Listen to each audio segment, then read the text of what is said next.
And welcome back to the next video in our build series. If you happen to be watching these in order, in the previous video we've got a lot accomplished. We got the intake, fuel injectors, starter, exhaust components, and we got the flywheel to torque converter bolts installed. So we got a lot accomplished. And in that video I made a comment that I think the next item that we would hit in this following video would be spark plugs and coil packs, at least to start. We'll hit a few other items in this video as well. And I wanted to show you the spark plugs we'll be using in this build. You may have seen them in the previous parts video, but there's our part numbers right there. It's an LFR 6AIX-11, or for a 4-digit a shorter NGK number, it's 6619. They're laser iridium IXs. Now, if you search this LFR 6AIX-11 part number, they will not show as compatible for this motor. What is compatible for a standard Hemi is what you see here, which is an LFR 5 AIX-11. Same plug. The only difference is this is one range hotter than this plug. So the way NGK does their numbers is that 6 right there. So the 6 after the LFR. This means this is one range colder than this plug right here. What that kind of boils down to, just to I'm going to oversimplify this because, again, I'm not a spark plug engineer or an engine engineer for that matter, is that this being one range colder is going to have faster heat transfer to take heat out of that combustion chamber after the event, get it transferred over into the head where the engine's cooling system can then alleviate that heat. Because we are supercharging and we are shoving more air into the engine than it can naturally do on its own, we need to get rid of that excess heat as quickly as we can, because we want to avoid things like pre-ignition, things of that nature. And these are actually the same plugs that we run in our 2500. It's also supercharged, and it was a plug that was actually recommended to me to use by the individual, the performance shop that I bought the supercharger from. So since we're also doing a Hemi here and we're using the same type of Pro charger, that's why I'm going with the same range colder of a plug. So this 2012 5.7 is going to use the exact same spark plug as a 2016 2500. Again, 5.7 here, 6.4 out there. Not really that many differences other than a slightly different intake and a bigger displacement. But it is a standard Hemi, so if you're going to be doing spark plugs at all, you're going to need 16 of these bad boys. You know, why 16? Well, it's Hemi. It's the way they designed it. They did 2 spark plugs per chamber, just for efficiency of burn, if I had to fathom a guess. So I'll put a link in the description to this again, but this is just the Astro Tools spark plug socket tool. It's got, again, spark plug socket with a swivel built into it, and it's got a magnet up high that'll just help grab a hold of it. And I usually like to go in and kind of start these by hand first. The nice thing about the swivel is that back here on the far corners, on the driver's side especially, and even on the passenger side's a bit easier, but the driver's side kind of has this little cubby hole back here. Sometimes makes getting the spark plugs in and out as well as the coil pack a bit difficult. Now it's a bit easier in our case because it's a panny over here. We haven't put the brake booster back in, which we will be doing that today, a little bit later today. But before we do that, we're going to take advantage of having the extra room and go ahead and do the spark plugs on the coil packs first. So just like to, as you can see, just drop these in, get them hand started, and that swivel is nice because it'll clear this area back here and allow you to get the spark plug into the hole. And since these cylinder heads are nice and clean, These should, and they are, this one is at least so far, threading in nice and easy. There we go. That one's in. And I'm just going to continue that until I got them all in. I'll put them all in hand tight. Now, looking at the box, they give you some direction here. You can see where they're just kind of telling you. You can also look up the torque spec if you're into the torque spec of these. But you see here that they'll tell you just 1/2 to 2/3 of a turn after that spark plug makes contact. Now, as you tighten these down, especially if they're new, they might throw you for a little bit of a loop at first. And by that I mean, you'll see on this one, the crush washer is already crushed. Well, on a new one, as you tighten it down, you'll feel that crush washer crush, and it may feel like it's kind of stripping a little bit because it'll kind of go tight and then loose and then go tight again as that crush washer crushes. So, you know, again, as with anything, always be careful when you're putting in and taking out your spark plugs, but just be wary that if they're new and they're the type that have the crush washers on the bottom of it, that they're going to feel a little bit weird at first. So I'm going to go ahead and work on this and get the rest of these in, and I'll bring you right back. One moment.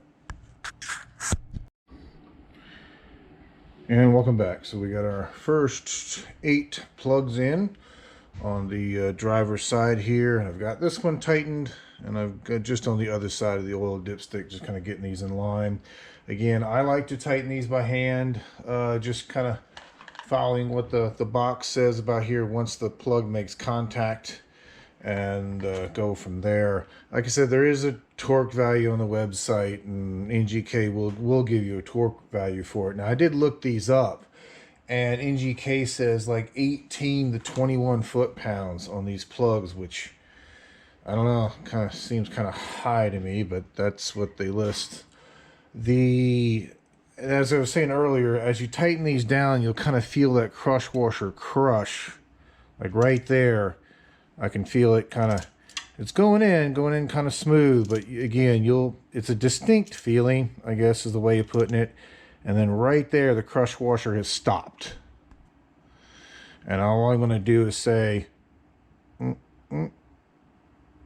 just a tad bit further than that, and that's it. And that's all I normally do. I usually don't put a torque wrench on these when I'm doing them. I mean, an argument can be made, yeah, you should probably doing it, but I've done this for the last X number of years with these plugs, and again, they've been fine because I'm just doing what literally they've got listed on the back of the box rather than just using a torque wrench. So I'm going to go through and get the rest of these taken care of in the same fashion, and I'll bring you back. One moment. And welcome back. So we got all 16 plugs in. We've got them all tight. I did go through and do 2 passes on it just to make sure that the plugs were nice and snug. And they are. So what I'm going to do now is just go through and pull off the little piece of painter's tape that we put on it that's protecting the threads for all of our coil packs. So we can get those installed next. And you probably saw these in a previous parts video, but in case this is your first view into this, yes, we are going to go with NGK ignition coils, as you've seen me use in the past on previous builds. NGK, NTK, they're pretty much the same company, if I recall correctly. So since we're using NGK spark plugs, we're going to use, NGK coils. Keeping with the theme, like I said, we've used these in a previous build on this channel, and so far they've worked fine, so they should work excellent for us here. So I'm going to continue to go through here and just kind of, like I said, as you see, peel some painter's tape off. So rather than make you sit through and watch me do that, I'll get these cleaned off and bring you back. One moment. And welcome back. So you can see that we've got all our protective tape off, and we've got our bolt holes exposed, or our brass inserts, I should say, threaded brass inserts exposed. I'm sorry, just getting this out of the bag here. That's what I like about these coils. Even though they're inside a box, they all also come individually wrapped in plastic. At least they're making a nice effort to protect everything.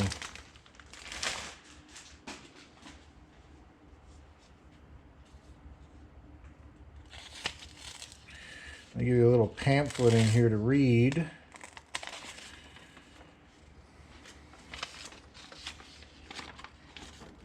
Gives you some tips about possible coil failure modes, or what can cause a coil to fail.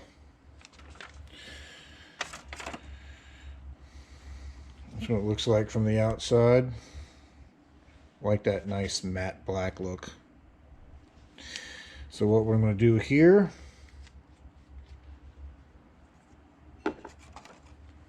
should take a little bit of dielectric grease. We're going to squirt it down each of the tubes like so. A little bit more on that one. And just a hair more on that one. And then we'll get them all installed. Let's see. I'll get you. Let me get you. I'll get you a better shot when I do the other side of this, because I can zoom you in a little bit further on the other side of the vehicle, because I can prop you up a bit better. So let me get the driver's side taken care of, and I'll bring you back. One moment. And welcome back. So I've got you zoomed in on the passenger side here, so much less obstructed view. So we got a coil like we looked at before, and again, just shooting a little bit of dielectric grease down each one of our plug boots. A little dab will do you. I just like to take these and then give them a little bit of push and let the gaskets, and I'll show you on the next one, but the gaskets on the bottom of the coil pack to kind of seat into the head. Now on these little screws, they're only 10 millimeters, and you're just threading into a brass insert, so no need to go full strength as far as tightening these. Usually I like to get them started, get them both started, because sometimes if you tighten up one too much further than the other one, it'll cause it to kind of shift sideways, lift up on one side, and it'll throw the other bolt out of alignment, and it won't start to thread in. Okay, that one started now. So leave them both loose until you get them started, and then you can tighten them down. Normally when you're tightening these down, usually right there, you'll feel it stop as it engages fully into the threads and then hits up against the body of the coil. And normally that's it right there. Just pretty much hand tight and hand tight only is kind of all the value that you need on those. Anything more than that and you risk kind of stripping out that little insert. I don't know if you can actually potentially pull that insert out, but it could potentially get damaged either way.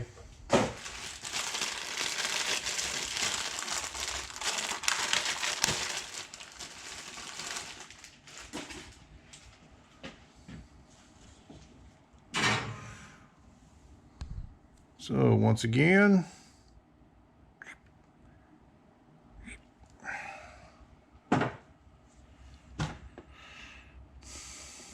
oh, and I thought I was going to show you that. You'll see these little boots at the bottom, and normally this is the piece. If you just give it a little bit of push, these little rings right here will kind of seat and kind of lock down into the valve cover.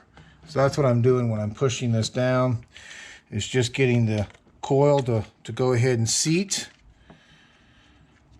and then start tightening these up. And sometimes you got to give these things a little bit of a wiggle to get these bolts to line up. There we go. Okay, that one finally started. And that one feels like it's starting. Yep.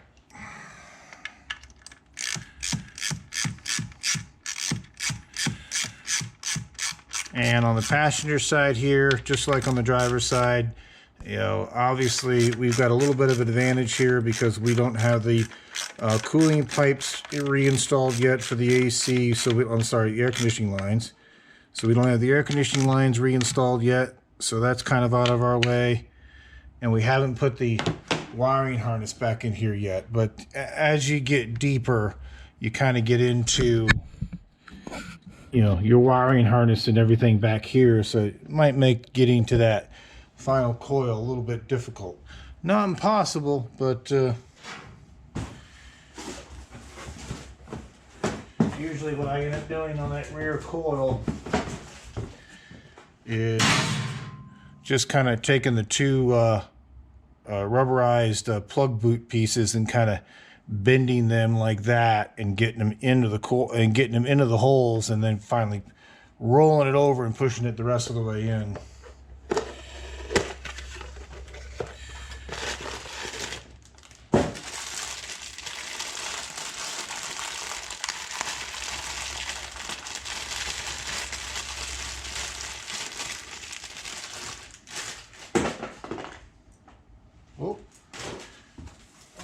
Bolt fell out of this one.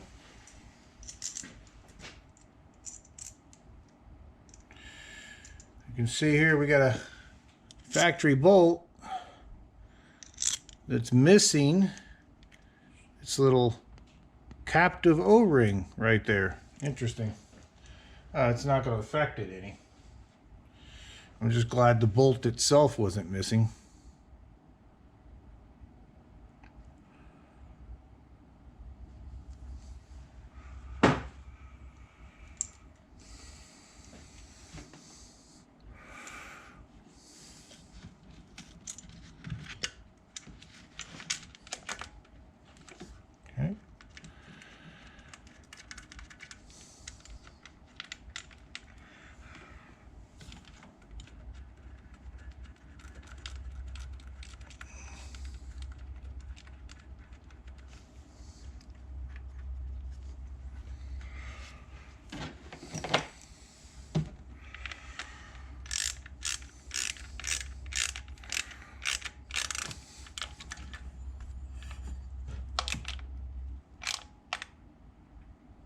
Okay.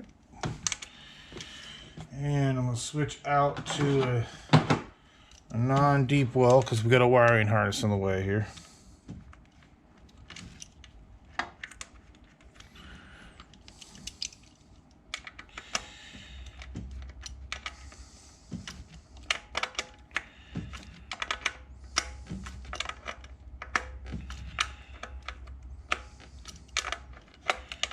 Oh, that one had some thread left on it. There we go.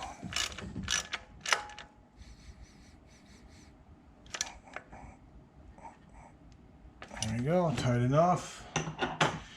And now for our one in the rear here. And yes, we could have done all this and put the spark plugs in and, you know, put the boots and everything on while we were installing the engine. 6 one, half dozen the other. I'd rather not have it there and kind of keep it out of the way, and that way, you know, you don't hit it on something or bang it on something and end up breaking something. But, you know, it would make it easier because it would already be there and you wouldn't have to worry about the space limitations. But like I said, it's not too bad.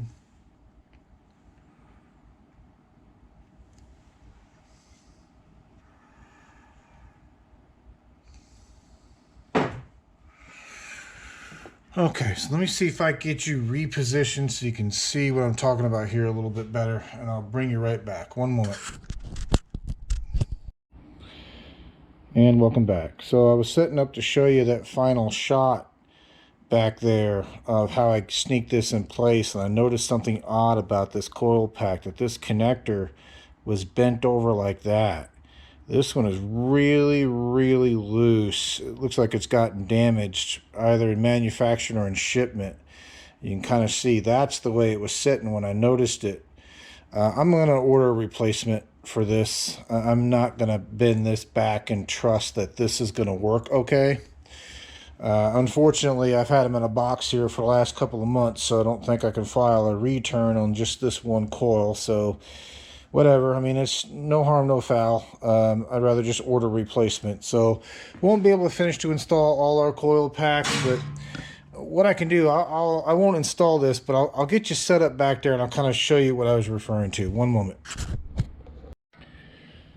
And welcome back. So I just got you zoomed in there because show you what I was kind of talking about. That last one could be a bit of a pain because you get a wiring harness up here at the top that kind of blocks your access a little bit, and plus your heater hoses. So usually what I try to do, and sometimes can get away with, is just pulling this clip for this heater hose, which is a retaining clip that holds it right there to the firewall right next to the computer.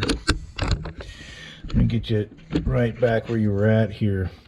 And that allows you just to kind of push the heater hoses up out of the way a little bit, give you a few extra inches or so.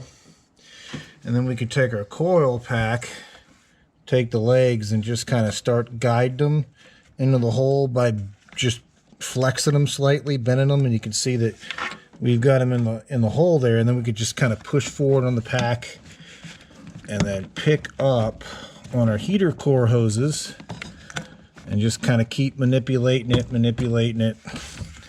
Like I said, it's a little bit of a pain, but you can get back there and do it. So like I said, just if you have to, you can pull that little clip right there for the heater hoses away from that little stop on the wall, and that'll give you a few extra inches. Like you said, you can see me do that here. You can see me kind of just pull those hoses up out of the way.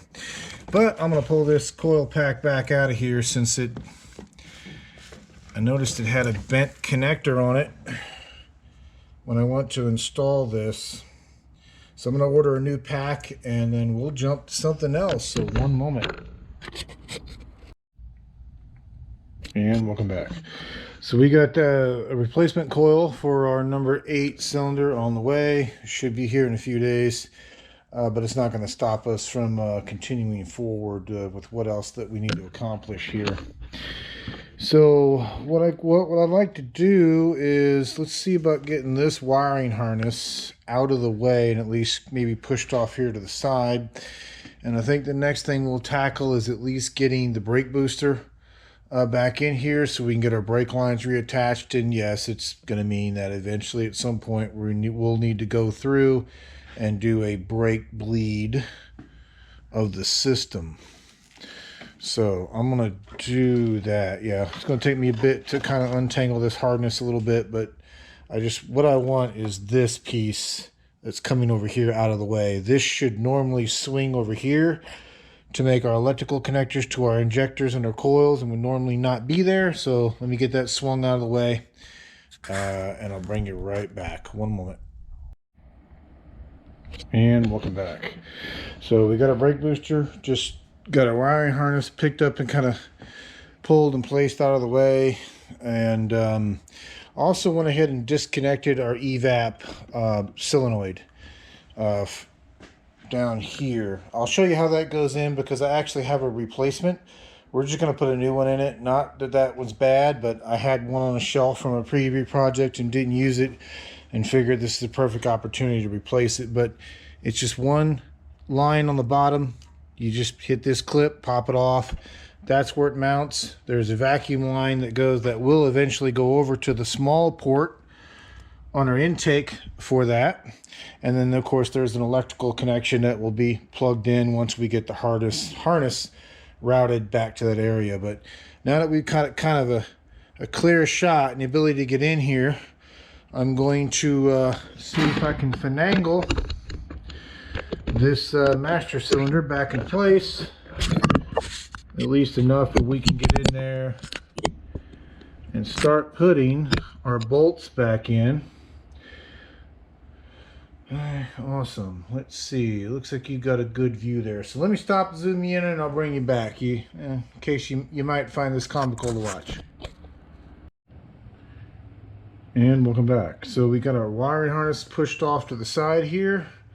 Moved another couple cables out of the way. The bank's data cable, we don't need that for now. We should have enough room. We should be able to kind of just nestle and push this thing into place. And it's probably going to leak a little bit of fluid. The ends have been taped up to try to help keep dirt and other particulates out of the ports where the brake lines connect into. But these master cylinders will drip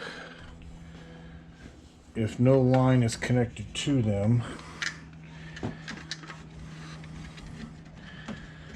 Let's see, we're going to scrape pull our lines out of the way here a little bit. Oop, caught up in the little fiber of the firewall there. There we go. Okay, get those out of the way. Rotate our master cylinder. Line back up with our holes. There we go. Okay. Well, hopefully you found that comical, if anything. So that's the reason why I'll show you here now. Of course, if you've worked on one of these before, you know. You'll see that even after we get that master cylinder bolted up, where it would be out of the way like that, you got a pretty tight fit to get to those last two coil banks and plugs and such. So we're not dripping right now, which is good. Our little painter's tape seems to be holding off the flow. So let's do this. Let me put some additional shop towels down in here just in case.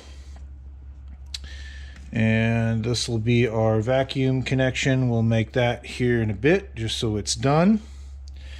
But let's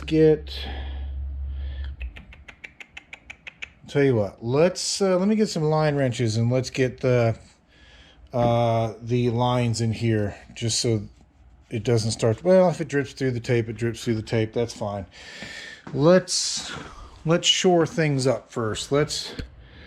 Let me change your battery because you're getting low. We'll go underneath and we'll put the bolts back in underneath the dash, and that'll shore it up, and then we'll come back out here and connect our lines back up. So one moment. And welcome back. So got you a fresh battery, but change of plans. We're going to go ahead and get our lines in first because you can see we're dripping pretty good. Pain in the rear. I mean, yeah, you can drain the fluid out of these ahead of time, and that'll help cut down on the mess. But oh well, like I said, let's get these lines in next, and that will at least stem the flow.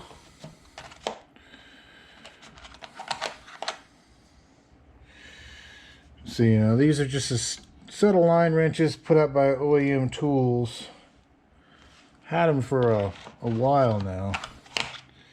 I'll see if I can find them on Amazon. I'll put a link in the description, but they're just dual sizes either end, flexible heads, which sometimes are nice and sometimes is a pain.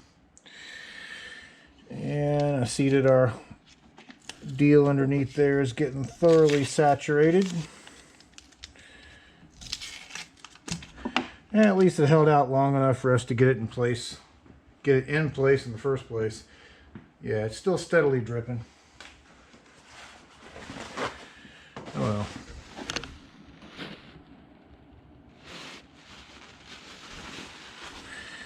So let's get this up. Let's get this started by hand. Yeah, they went in nice and easy. Awesome.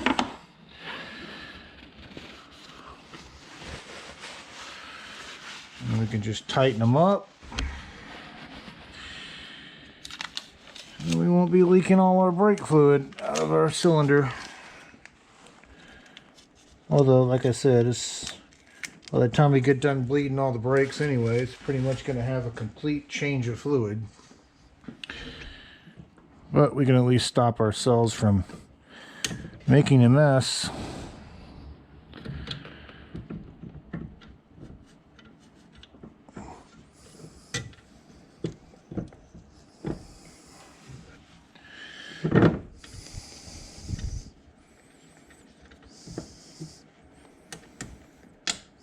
There we go.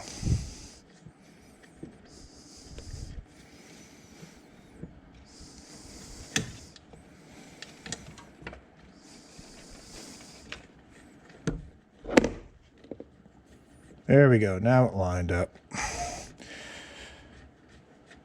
I always like to start these by hand because I definitely do not ever wish to cross thread this. Otherwise, you're going to be putting a new fitting on it, potentially new master cylinder. And of course, since the line's flared, you either have to replace that line that goes up to the ABS module or get a new piece of line and flare it yourself.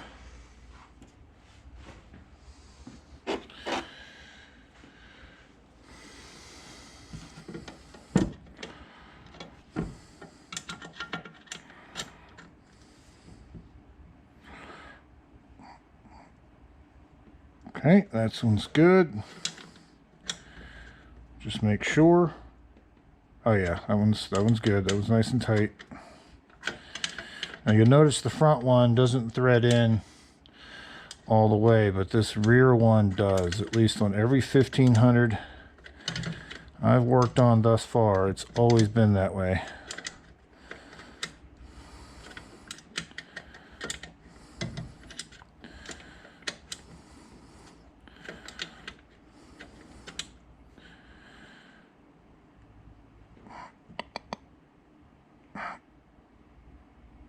There we go. That's more than enough. And that is a number 12. In case you're curious, size of that wrench and that fitting. Okay, so now that we've kind of stemmed our leak out here and we got our lines reattached, now let's go into the cab and get the mounting bolts and everything in. So one moment. And welcome back. So we're inside the cab here and just want to show you that we're dealing with 4 bolts that hold that master cylinder in place, master cylinder slash brake booster in place, and then we got one clip that clips and locks the rod that goes from your brake pedal into that master cylinder. So it's very important we get this installed and we get it in there and we get it locked. You definitely don't want your the rod that goes into your brake cylinder to come disconnected from your brake pedal. That would kind of end badly. Let's see here.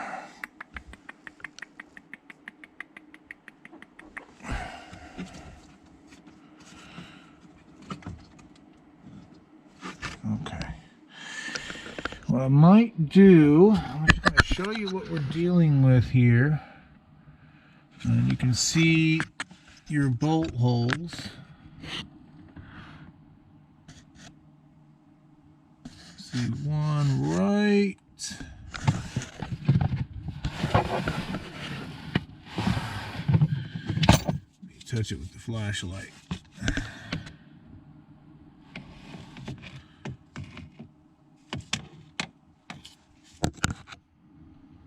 There we go. It's right there. You can kind of see it sticking through the firewall.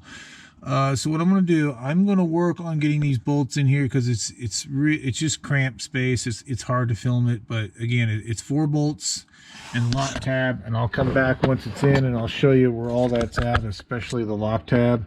And just be mindful that these also have the nylon inserts in them. It's there to help lock the bolt into place and prevent it from vibrating loose. So you may need, a collection of swivels and various extensions in order to get around and in between certain pedals and obstacles and such. Like I said, it's doable. A little bit of a pain, but it is doable. So let me get to work on this and I'll bring you back. One moment. Sorry for the light in your face.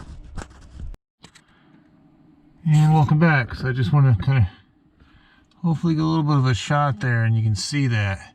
But you can see our 4 bolts that we were tightening, which is here, there, up there top of the foot. So those are the 4 we were dealing with, and this is actually a forgiving amount of space. There's more space to work in this one than what I have in others in the past, where there's just kind of more linkages and adjustments and electronics and stuff in a way. But at least on this one, it was nothing a 3/8 swivel couldn't handle. So we were able to pretty easily get to, at least on this one, thankfully, all 4 and get them tight. Now what's left is our looking through the viewfinder, sometimes it gives me a good representation of what the light looks like, and sometimes it doesn't. Again, like I said, under dash work is always fun because space is always limited.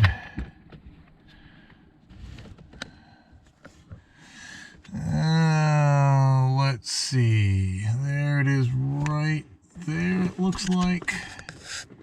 Yeah, there's what we're trying to put our clip on. Right there, right where I had my finger, you can kind of see where that brake lever goes into. I'm just kind of positioning the clip off camera here. And again, that's our clip, and what we want it to do, let me pull you out because it'd be easier to explain this when I've got some more space to play with here. When this slides over, this center tab right here should fall behind that little ball that rod sticks through. Sorry, I didn't mean to blind you. Should fall behind and lock into a groove behind the ball that sticks on. So let me get this tab in place and I'll get up there and try to show you what that looks like. One moment.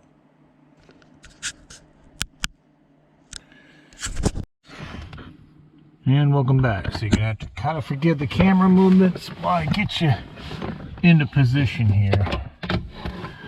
Let's see if we can get some light on this. See if I can see what you see. Yeah, it looks like you can possibly see that clip now. And if you look at this clip, you can see this top piece, this top locking piece, locks in behind the little head of that pin into a groove.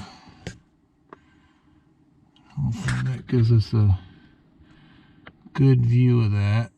Okay, so we've got it tight, we've got our brake pedal reattached, and we've got our pin in. So let me get some tools cleaned up here and I'll bring you back. One moment. And welcome back. So I wanted to show you this part number here, now that we got our brake booster kind of squared away, except for the vacuum connection. And that is for this evap purge solenoid. Again, I had it, it was extra, it was already on the shelf. Might as well go ahead and change this out with a new one while you're here, or while we're here. So this just slides onto the bracket, locks in place like so. Bottom line, this is coming from the fuel tank. Just plugs into the bottom, clips in place. And then, of course, there's a harness connection that'll eventually go here. And then there's a line that'll go from here over to our intake. And speaking of our intake, if we start to unravel our harness, we can start to get some of these electrical connections taken care of while we're here, type thing. Let's see, this one should eventually end up here.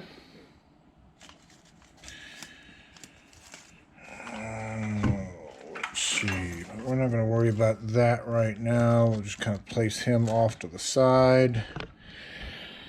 And you can kind of see how our harness is going to line up so we can get it back into a lot of its original tabs, and then start to split, you know, the harness up as to, you know, what goes where.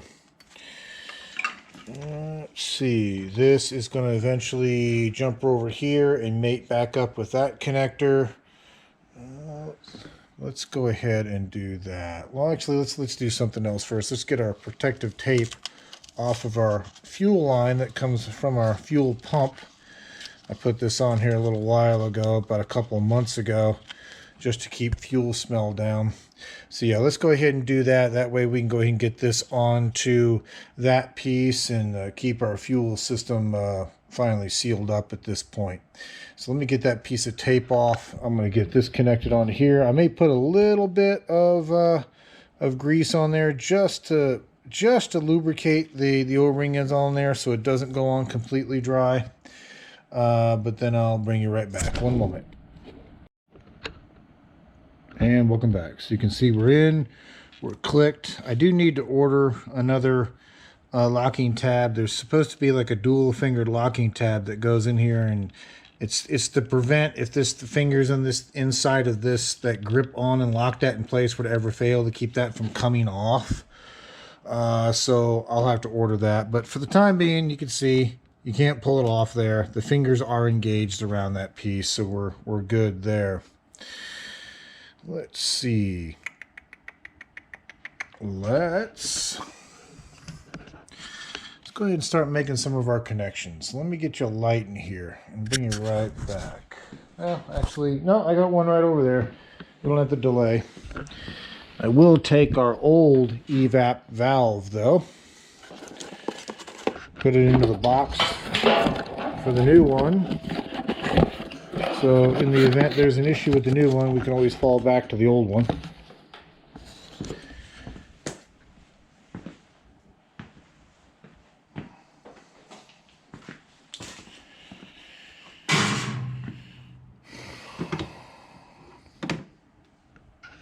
It's like picking away at a giant jigsaw puzzle. You just kind of have to pick, do your borders first, and maybe your corners. And then just kind of figure out what you want to tackle next when you're assembling something like this. Okay, we need to go back a little bit in order for that post to match up with the valve cover. There we go. So that one's back in. And you see they're just pushing into the little holes that are on top of the valve cover. These little Christmas tree clips are on the harness. I've tried to find replacements of these little Christmas tree clips, but has the standoff for the harness. I can't find a Mopar part number or any part number that matches those, because there's been several times I would have liked to have replaced them doing jobs like this, because they do wear out over time as you remove them and add them back in. Let's see, let's get the wiring, get some more slack in our wiring harness. Once again, the weight's pulling us down out of position.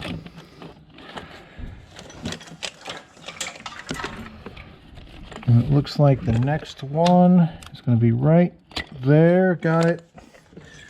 The next one's going to be right out here on this valve cover. Got that one. And of course on the side of the valve cover. And that's the nice thing about wiring harnesses, especially older wiring harnesses. If you're putting right back on the same vehicle they come off of, a lot of times they have a memory effect to them. So they'll kind of lay where they need to go. Like you'll notice that once this harness was kind of laying where it wanted to go, this connector just kind of lays right on top of the coil that it's going to plug into. And of course there's our fuel injector. There's for our alternator. And we can continue down doing the same thing. And of course we've got our our frame ground connection, which as we know goes on this bolt right here. So we got to get that attached. And let's see, do we have any other attachment points for the harness? Yes, we do. So it looks like this harness can get plugged. That's our battery terminal. So that would be positive and negative battery terminal. If I had to hazard a guess, I would say, since that area looks nice and clean like it had one there before, it looks like that is just going to push down into our battery tray. And that is back there. Oh, yep, I got the wrong one. I need to be over one, and you see what I did. There's not enough length in that to get to our brake master cylinder. That is our low fluid sensor. So we need to get that out of there. Let me go get a trim removal tool. Be right back. And welcome back. So just got one of these little clip removal tools. I find it works great for these Christmas tree clips. You can just get underneath of it, pull it back out. And now we know that this one is supposed to go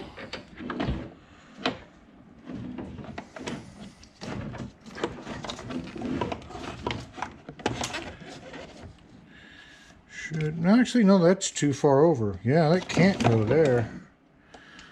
What did that go to? Yeah, it's this brake. That does go to the brake. Okay, so if we go here. Oh, no, okay, it was right. I was right. We were right. We were right. We were right. What had happened was it got caught up down here. You probably saw it in the previous clip, so that is the right hole for that. The wiring harness had just gotten caught up and was pulling things a bit short. So while we're here, since we know this is for our brake, well, if it decides it wants to lock in place, that is.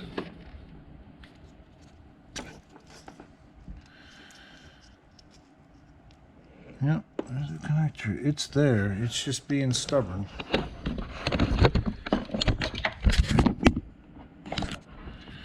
Okay, let's see.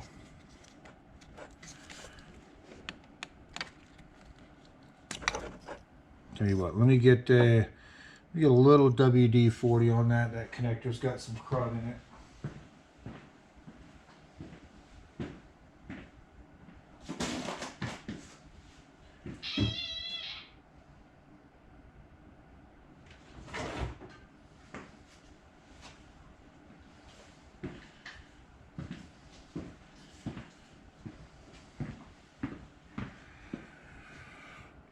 This also helps remove stubborn connectors as well, especially ones like this that have got like a lot of fine silt in it.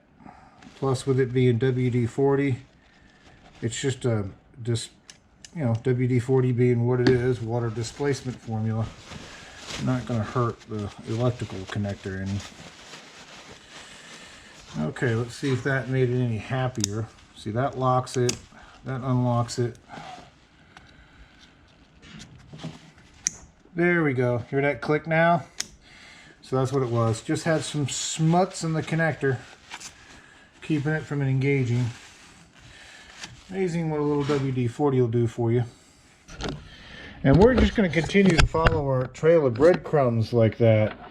You know, we've got a ground wire that we know kind of falls in place and ends up on that bolt right there. So we can go ahead and make that connection.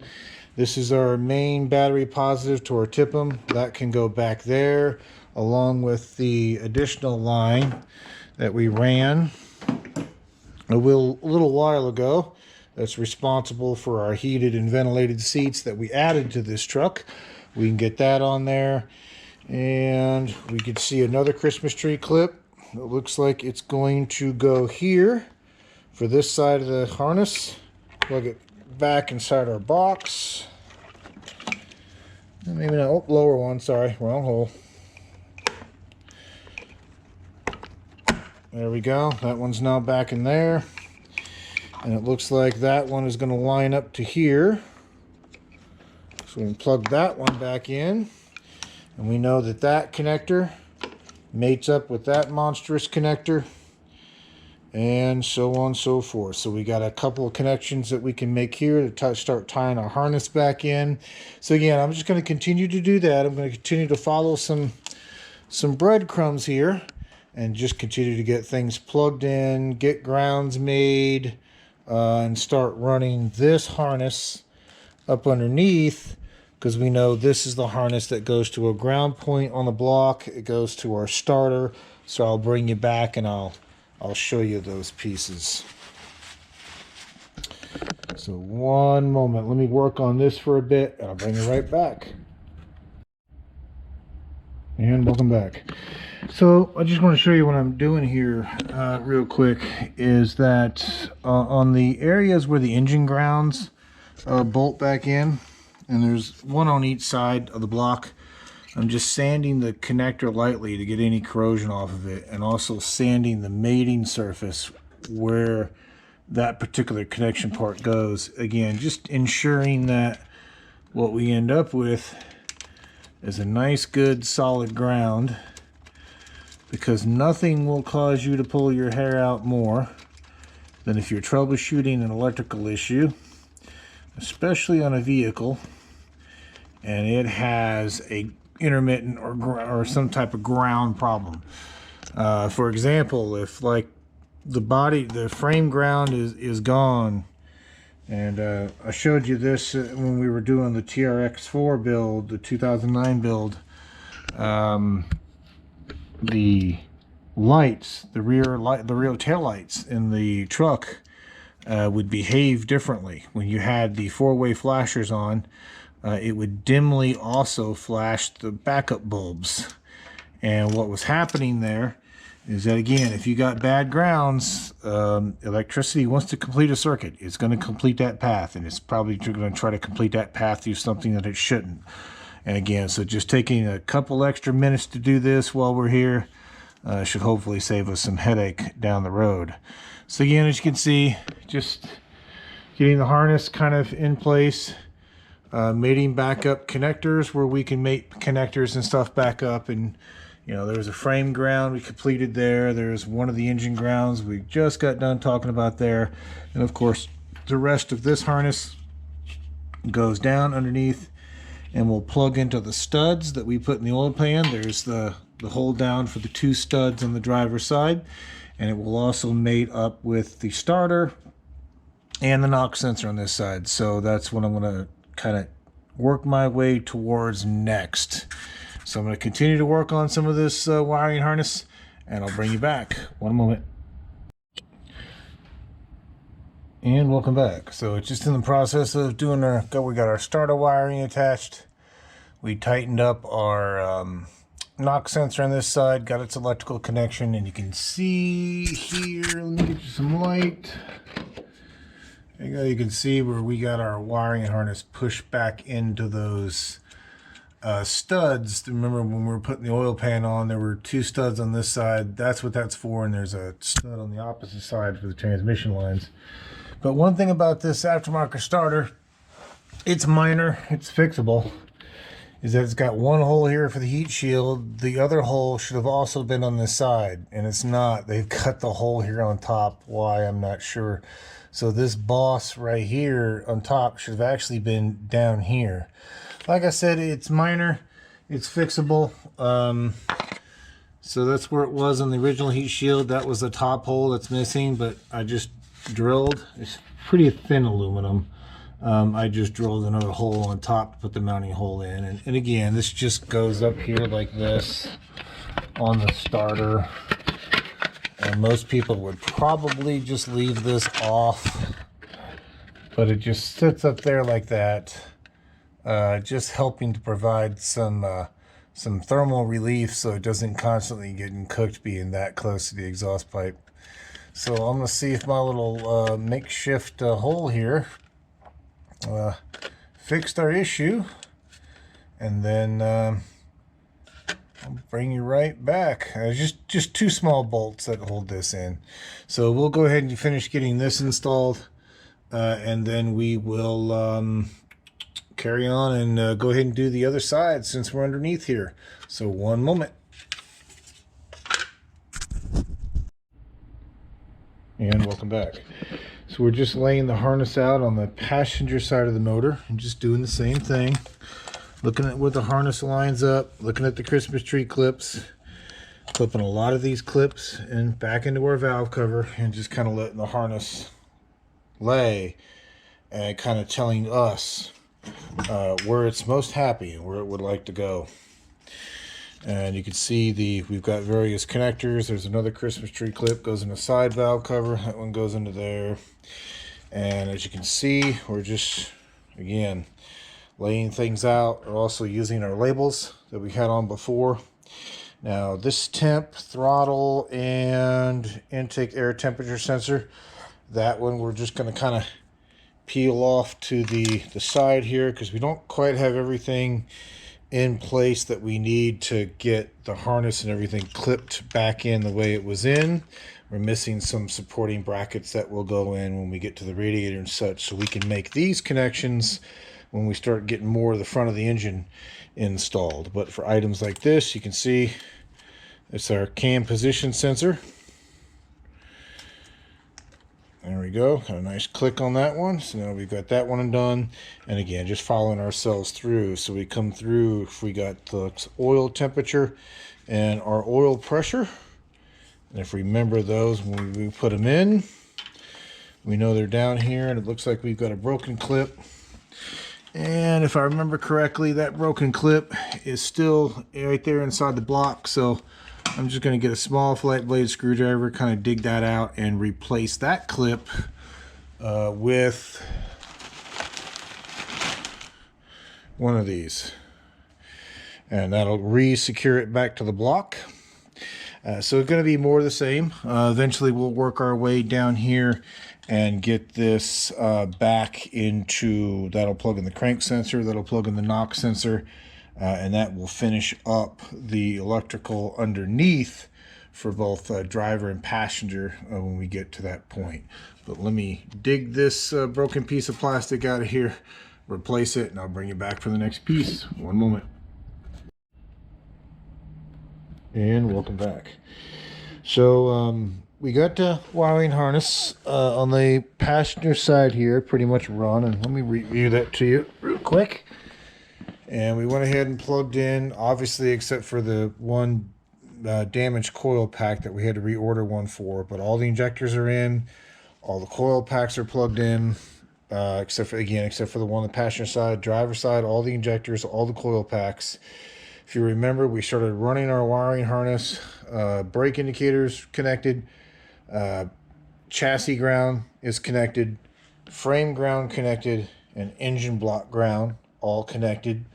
And along with the main positive, and we're TIP'em, along with the main positive that we ran for the accessories and the inside of the cab.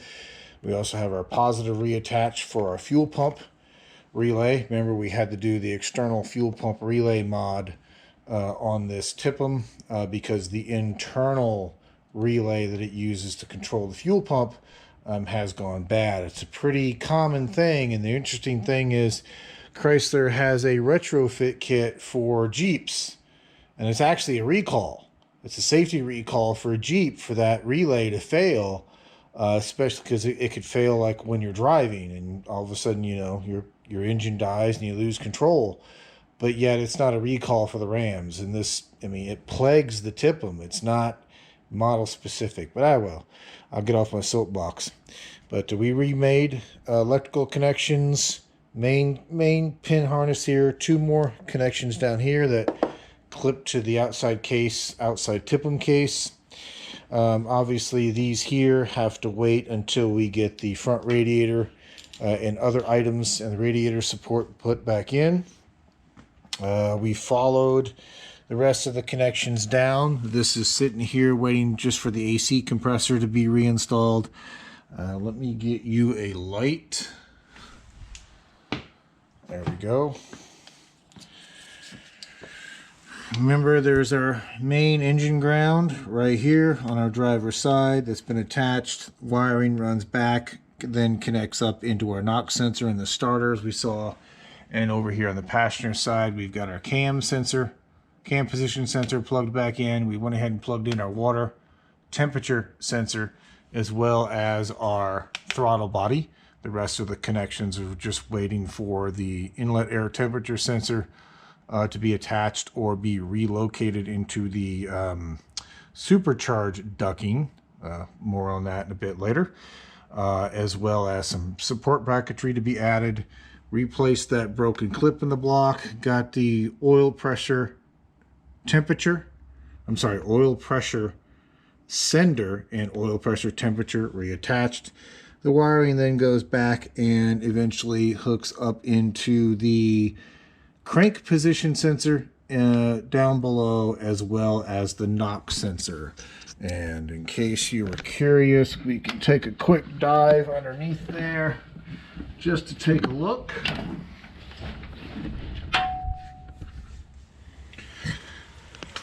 Oh, let's see. There we go. Oh, I need to be able to see what you can see to make sure that you can see it. There we go. And you can see those up there. You can see the crank position sensor. You can see the knock sensor here on the passenger side. Those have all been attached. So we're coming along quite well with our electrical.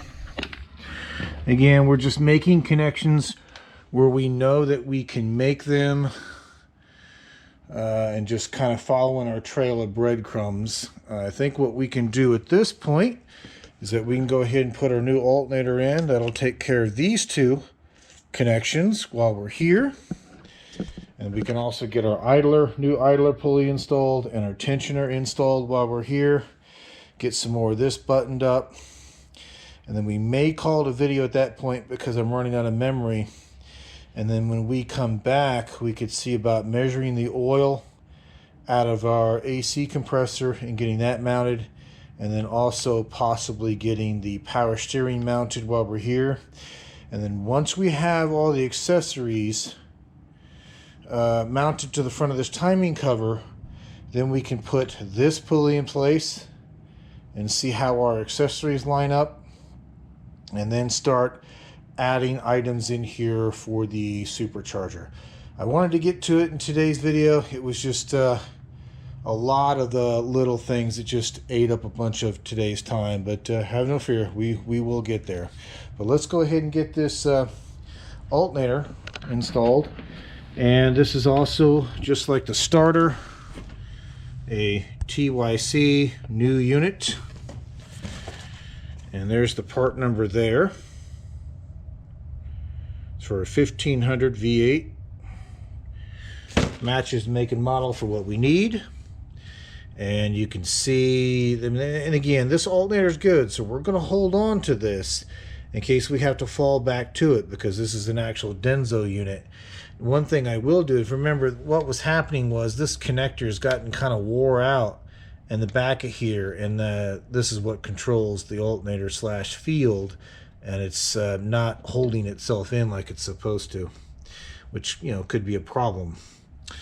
And what I'm going to do though is I'm going to take the nut they give us off of that terminal, because I mean, there's nothing wrong with it, it'll work. It's kind of thin, but watch how much more beefy the OEM one is. See that? It's also serrated. So what we're going to do is this. Since the thread pitch is the same, we're going to take the better fastener off our OEM alternator. Okay, let me get this dropped in to our bracket up there, and I'll bring you back. One moment. And welcome back. So this is where our alternator is going to sit. And our guide pins, since this is the new alternator, are already collapsed in. But if you had to put the old one back on, in one of my previous videos, I kind of show you where you can use the existing alternator bolts to back these pins back out to make reinstall easier.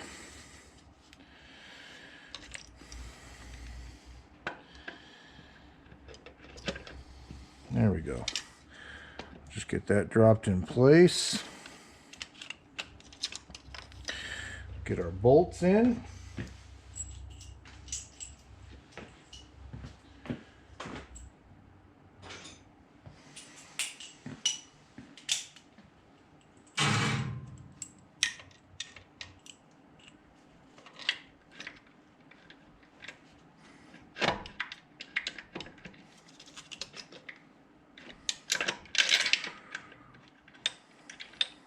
Okay, got that one started by hand, at least a couple threads.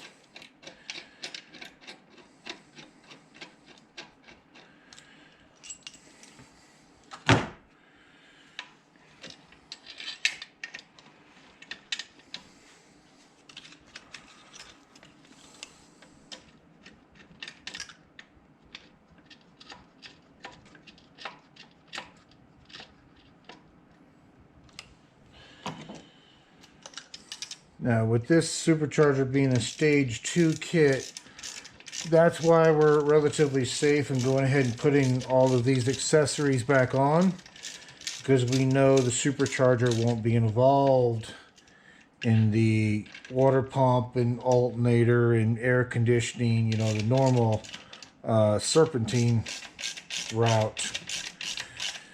Now, if it wasn't a stage 2 system, meaning not driven by its own belt, then yeah, we would have to consult the book a little bit more as we were doing this, because it's going to be in line with the existing system, meaning that, you know, some pulleys are probably going to change, locations of how the belt's going to route, so on and so forth. Okay, that's nice and snug.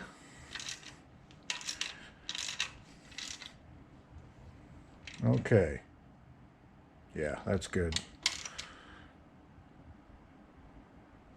So you'll feel when that spacer pulls out and pinches up against the timing cover, securing us in there. So we've got that. Let's get our main battery positive. You want to be careful when you tighten down the nut on this main positive. Let me get you up here a little bit. There we go. Sorry, didn't realize you were down so low. You don't want to put very much torque on this fastener, because you don't want to break it internally electrically.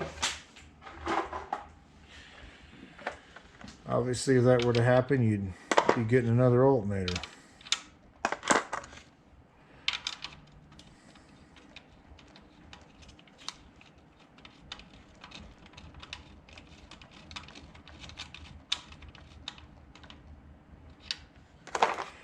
Now that's hand tight, or finger tight, I guess you could call it.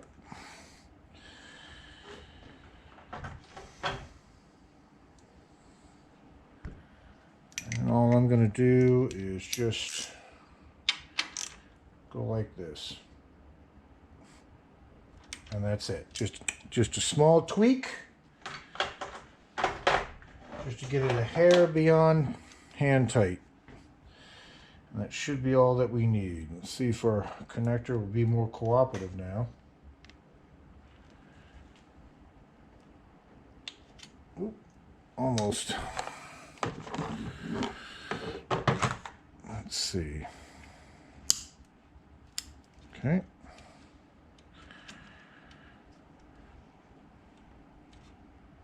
Okay, yeah, that's better. See, it's you didn't hear it click, but it did lock in, so as I can't pull up on that connector with that lock tab out. So good. Okay, so that did fix that problem. Oh, I got that little. Oh, okay, it's got a little bit of slack in it. I'd like more slack off the harness than that, but just me being picky. Okay, let's see. Let's grab an idler.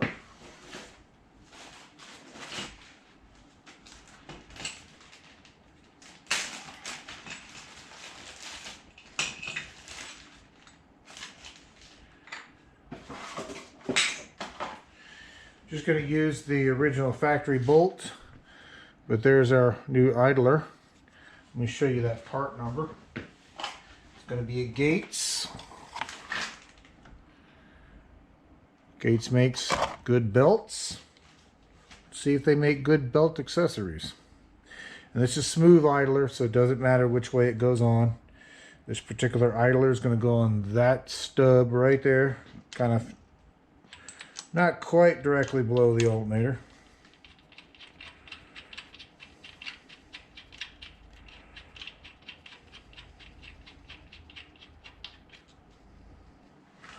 Okay, and we'll give that a tweak.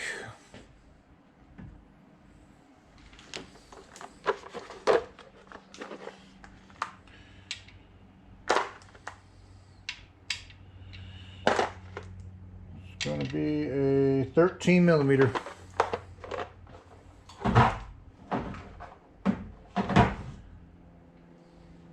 Going to start running low on camera memory here in a moment.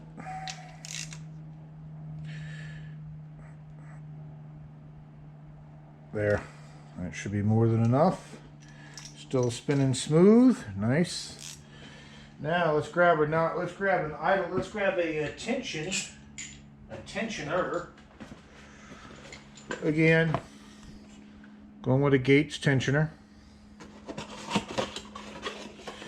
Figured why not? Again, the reason for replacing that idler and this tensioner, although the old ones, and I'll show you those here real quick. That's the old tensioner. It's still relatively smooth. It does have an edge kind of worn off of this pulley a little bit, but the pulley's still smooth. That one is, yeah, that one's still smooth, but it also has a couple of edges. Looks like they're starting to wear a little bit. Mainly just replacing these because, again, we're in here and those components have probably well over 100,000 miles on them at this point. So, you know, why not change it?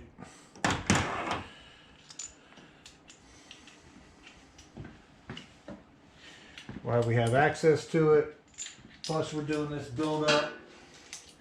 Last thing I want to do is get it all back together, get it all running, and then have to come in here and suffer the consequences of a failed tensioner, idler, blah, blah, blah.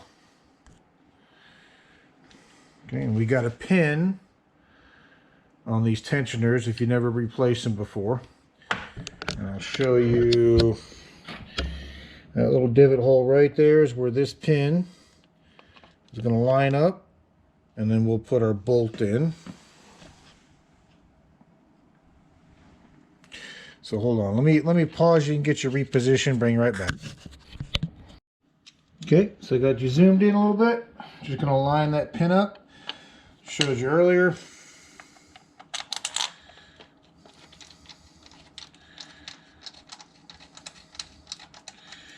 And that tensioner uses in 16mm bolt.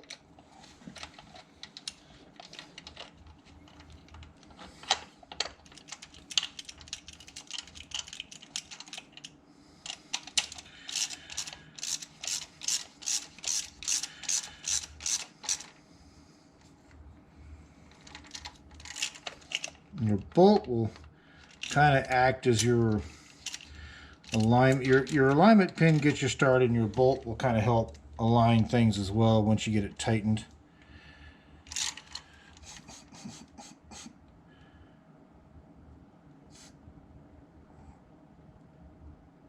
Okay, there you go. That should be more than enough. So awesome.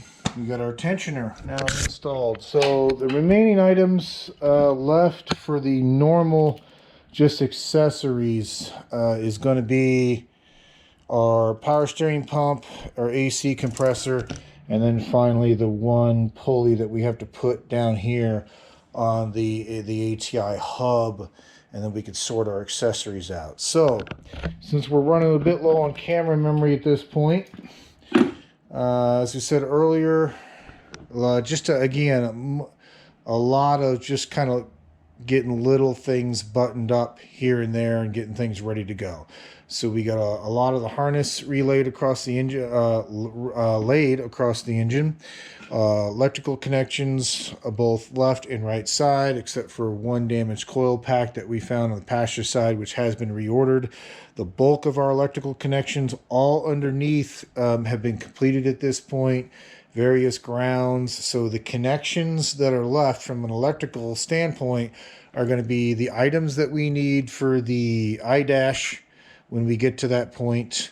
The electrical connections for the various sensors and windshield washer fluid, things of that nature that would normally go across the grill, and of course front headlights as well. So all of those will fall into place when we get to the point of putting the radiator and everything back in. So I think when we come back, like we discussed, we'll go ahead and dump the oil out of the replacement AC compressor just so we can measure it and get an idea of how much oil is in the compressor. And we know that we're going to be replacing the condenser, which there is a chart. I'll show you the chart that dictates how much oil you have to replace per component. So we know we're doing a compressor, and we know that we're doing a condenser. So we just want to make sure that we're getting the right amount of additional oil added to the system, and then we're not putting too much in. Once we have it measured, we'll get that installed in the next video. We'll get our power steering pump installed in the next video, and then we can finally put the first pulley onto our ATI hub, and then we can at least put our accessory belt on at that point, and then put the second pulley on it as well that will make up the Pro Charger. Yeah, we should be able to do all that in the next video, and maybe get to hanging the Supercharger bracket, or at least I hope we can finally get to hanging the Supercharger bracket in the next one. So awesome. So with that being said, like I said, it was just a lot of little piddly stuff here and there and kind of bouncing all over. I apologize for that. Hopefully you still find it useful. If you haven't subscribed, please consider doing so. Every little bit helps. When I checked it this morning, we were at 1.99K subscribers. We're just right on that, getting ready to cross over that line to get to 2,000. If you have subscribed, thank you immensely. If you have not, please consider doing so. And that will wrap up this one, and I will bring you back for the next one, and we'll continue to have fun and get more and more pieces on this bad girl. Looking better and looking more and more like a motor every day. And yes, I know we haven't put the bolt back into our steering rack yet. I've got it sitting over here. It's still in my mind. That being said, I'll let you go and bring you back for the next one. Thank you much. Bye.